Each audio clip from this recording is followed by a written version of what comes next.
Assalamualaikum warahmatullahi wabarakatuh. Salam sejahtera untuk kita semua.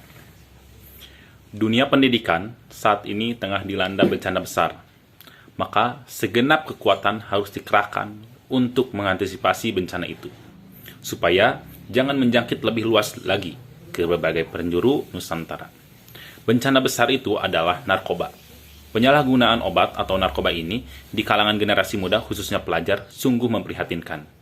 Narkoba telah merenggut kesehatan mereka, narkoba telah menghancurkan masa depan mereka, narkoba membuat mereka tidak waras, narkoba membuat mereka berbuat kriminalitas, narkoba membuat mereka kehilangan segalanya, bahkan nyawa menjadi taruhannya. Berikut adalah kasus-kasus aktual penyalahgunaan obat yang dilakukan oleh pelajar.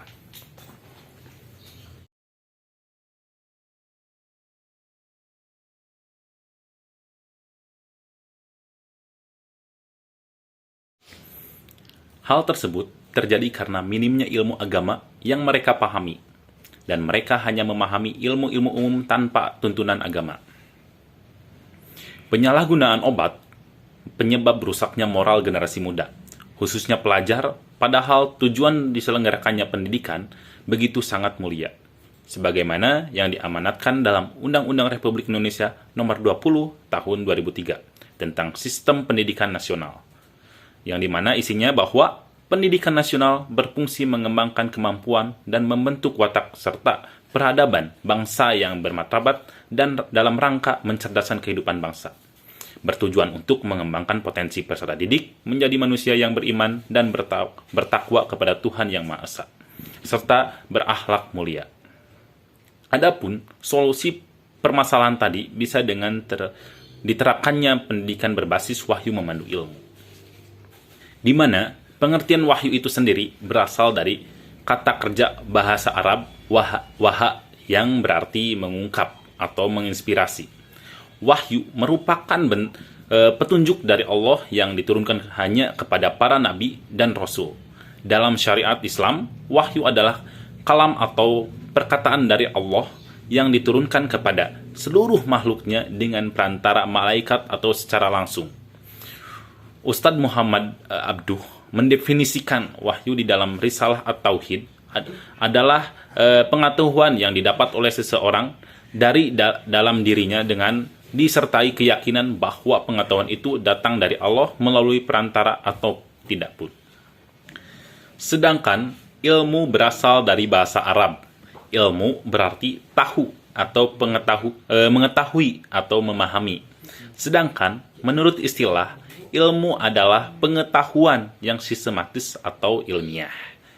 Pada kata wahyu memandu ilmu, dikatakan bahwa kata tersebut bersifat genus atau genera.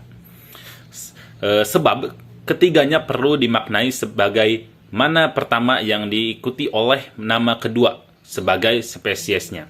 Contohnya, redaksi kata wahyu perlu disandingkan dengan kata Al-Quran atau hadis, sehingga memiliki makna yang jelas dan spesifik.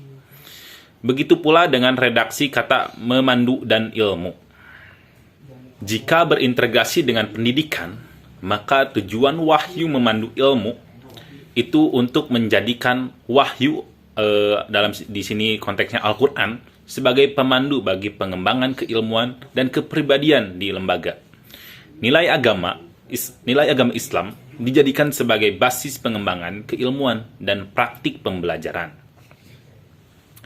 Integrasi wahyu memandu ilmu dalam pendidikan atau pembelajaran non-PAI artinya menyisipkan nilai-nilai wahyu sebagaimana yang tertulis dalam Al-Quran ke dalam proses pembelajaran, dalam proses belajar mengajar non-PAI. Proses belajar mengajar merupakan sebuah sistem yang terdiri dari berbagai komponen guna mencapai tujuan pembelajaran. Dan diharapkan akan tumbuh akhlak dan keilmuan yang baik dan sesuai dengan wahyu. Nah, sehingga akan meminimalisir atau bahkan menghilangkan penyalahgunaan obat gitu. Karena siswa-siswa sudah memahami apa yang menjadi larangan baginya, apa yang diperbolehkan untuknya dari Allah Subhanahu wa taala. Karena narkoba adalah zat yang buruk untuk tubuhnya, zat yang sangat merusak untuk tubuhnya. Sementara dalam Islam ada larangan untuk memakan hal-hal yang buruk untuk tubuhnya, dan di situ makanan itu akan diharamkan oleh Allah untuk makhluknya itu sendiri.